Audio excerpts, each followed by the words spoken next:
Avant tout, nous condamnons fermement l'attentat terroriste qui a eu lieu dans la ville française de Nice et nous exprimons notre solidarité avec les familles des victimes ainsi qu'avec le peuple français contre le terrorisme et le radicalisme.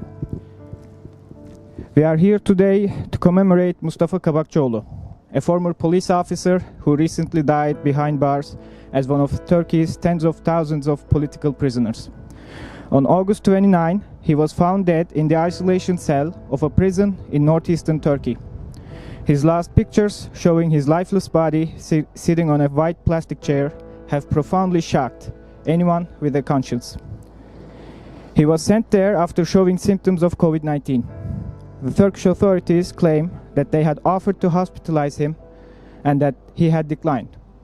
However, they have not been able to produce his written request to remain in prison.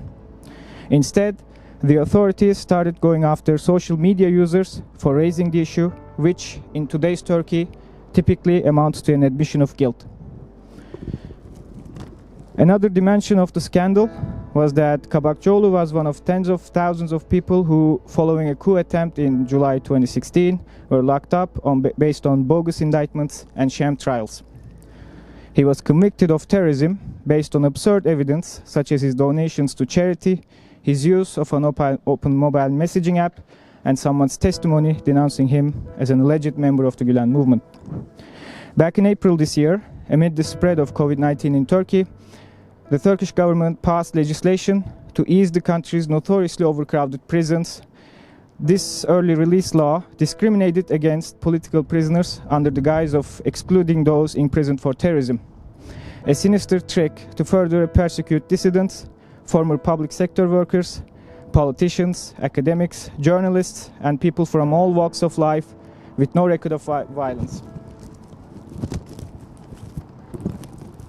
Had the law included those with no history of violent acts, Kabakçıoğlu, who was serving the final months of his prison sentence that would come to a close in March 2021, would have been released before he died. Kabakçıoğlu's story is the epitome of everything that's wrong with today's Turkey. Unhygienic prison conditions, lack of access to medical treatment, systematic cover-up of gross negligence or willful misconduct by authorities, and above all, a broken justice system and an unending campaign led by the government to annihilate people that it perceives as a threat. It is unacceptable that all of this is happening in a country that the European Union continues to consider a candidate for membership in the Union and a close partner to cooperate with. We have gathered at the European Parliament to call for an end to the deadly political persecution in Turkey and for the immediate release of all political prisoners who are faced with a grave risk threatening their very right to life.